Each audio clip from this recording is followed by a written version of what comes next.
Great football game. Congratulate Ohio State. Thought our guys played extremely hard and had opportunities to win a football game. But so it's disappointing in that aspect. Guys came to play though. Thought we played well on the defensive side of the ball. Made some big plays offensively, but the consistency offensively wasn't there. But we did make some big plays.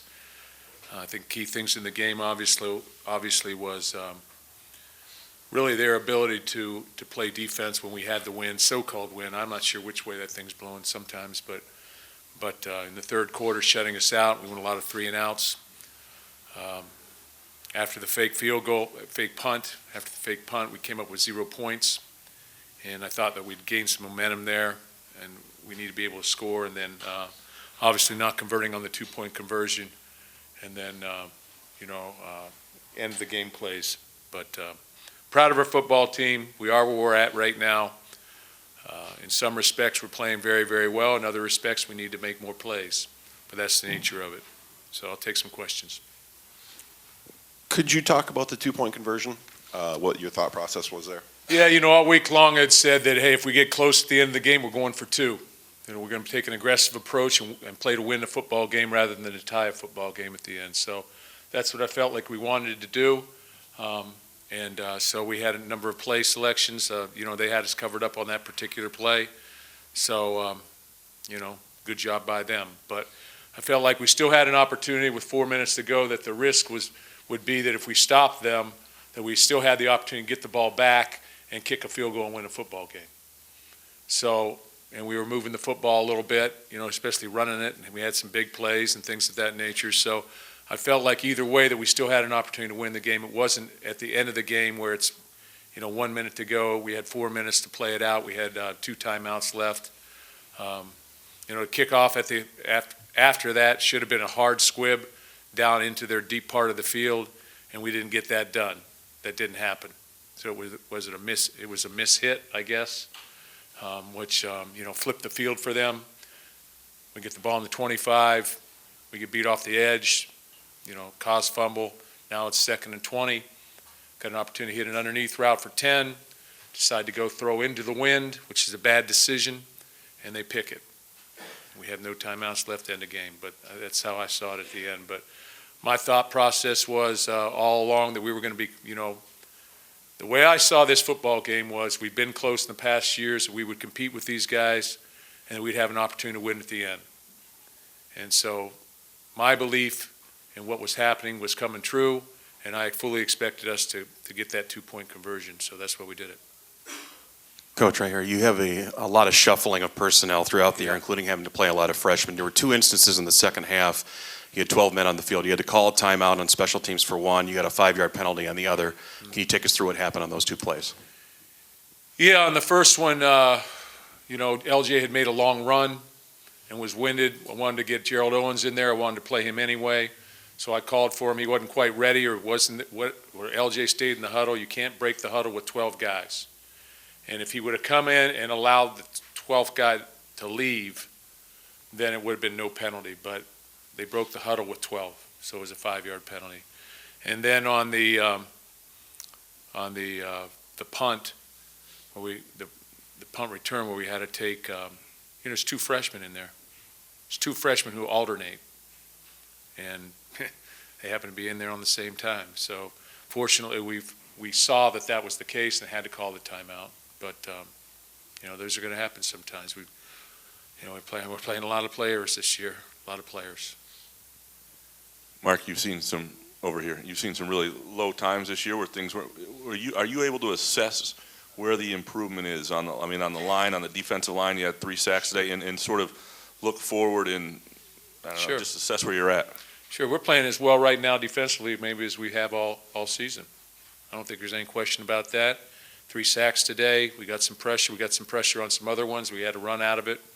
When you had a lot of called quarterback runs by JT, by Coach Meyer. And he's a great football player. But 24 runs, quarterback runs. The wind plays a factor in that and those type of things. But I think we're playing pretty well defensively as a football team. Got to be more productive, and that's how you win games. But these are tough situations. Ohio State, you look at them, I mean, we scored 2 touchdowns today. They've had 10 scored on them all season. Mark, following up on that, I heard you on your pregame show say that they're good, but we've won championships around here, and we got players too. And you've been talking all week about measuring up. Do you feel like you did that despite the loss? Yeah, I thought we measured up. I think that's the case. I mean, you're 1 point away from winning, and you have a chance to win the game. Maybe 2 different ways, 3 different ways at the end of the game.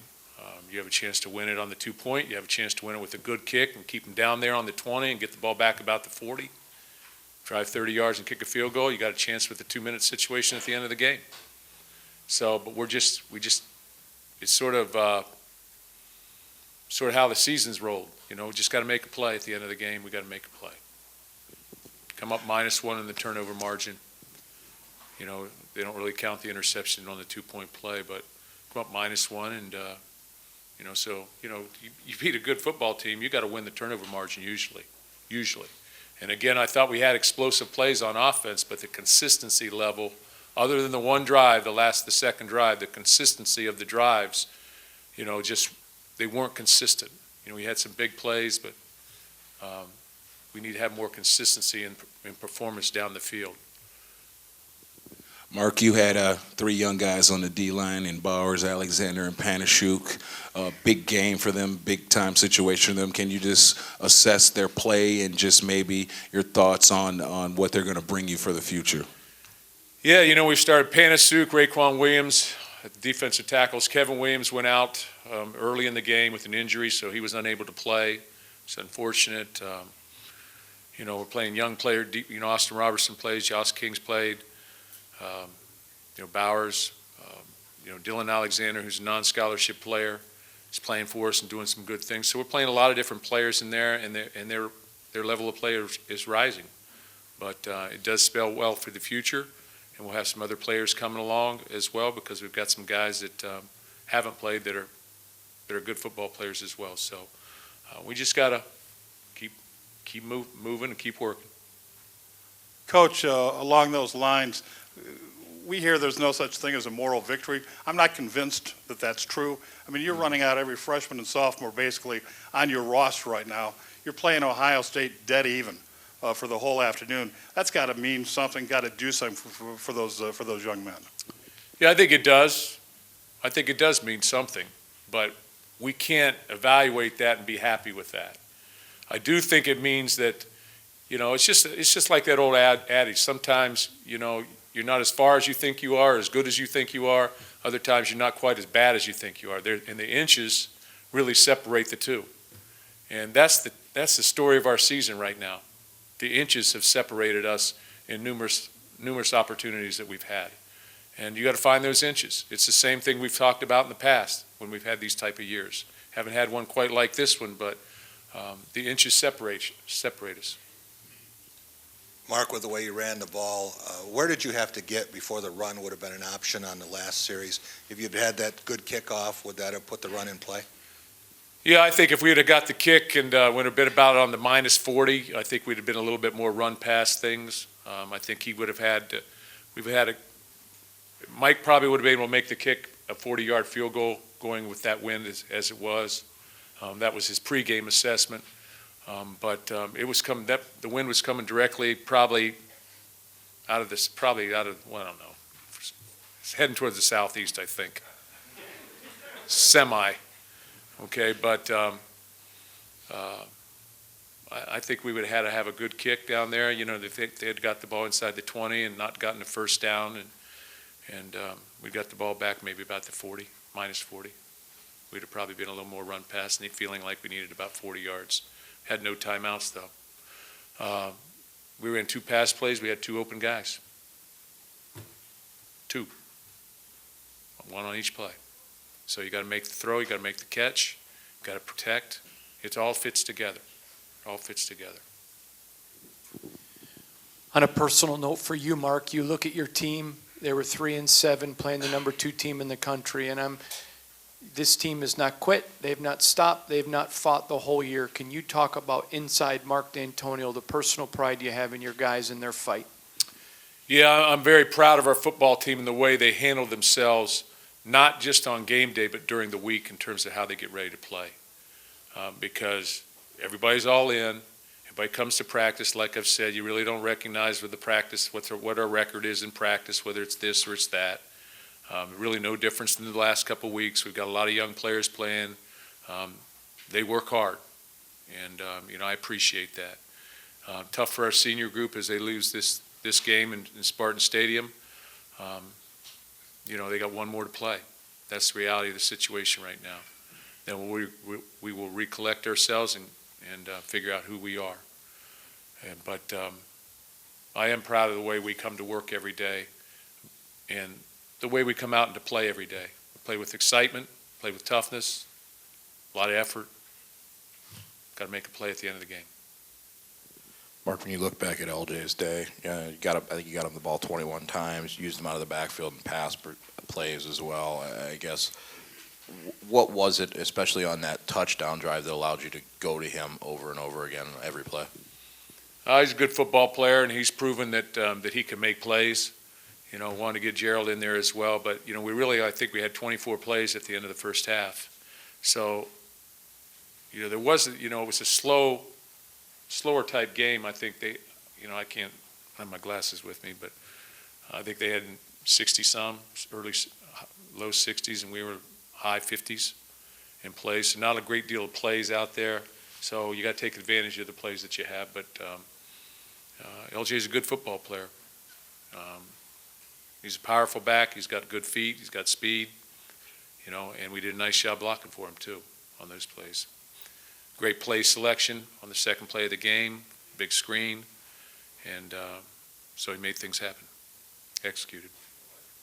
Before you came up to the podium, I got to see a video of Josiah kneeling in the end zone before he went back to the locker room after the game. What was your message to him and all the other senior guys after the game in the locker room? Very proud of them,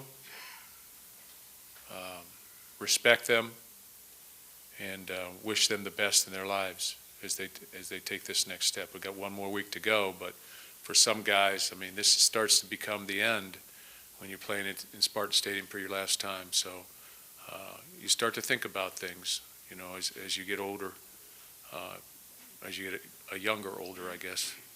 You start to think about that next step in your life, where that's going, what you're going to be doing. Two more starting with Kyle. He's done a nice job. Mark, using two quarterbacks as much as you did today, what went into the decision to do that? Felt like Damian Terry needed to play and should have the opportunity to play. We wanted to play him, and so we did so. I also felt like Tyler is a senior as well, and obviously he's done a nice job for us, and he's a very good leader. And the conditions out there were difficult. They throw for 82 yards, and we throw for one something, but probably 60 of it's on one play. So difficult throwing situation out there for both quarterbacks. Coach, are you surprised how often the trick plays work for you? You'd think they'd start to figure it out. I can only think of one that missed. And B, when you recruit kickers, do you tell them, oh, by the way, you're going to get hit occasionally? Yeah. Well, you want to recruit kickers and punters just like you do everybody else. You want them to be athletes. You want them to be gamers. You want them to have an ability to play under pressure. And so that's been the nature of what we've done. And then I think I can show you some trick plays that haven't worked. So I thought it was a great job by Mike Tressel when I said, is it there? And he said, yeah, he thinks it is if they do this one thing. So we had an alert on where we could have called it off if it wasn't there. So great snap by our snapper, great execution by everybody involved, great run by Chris Fry. Thanks, guys.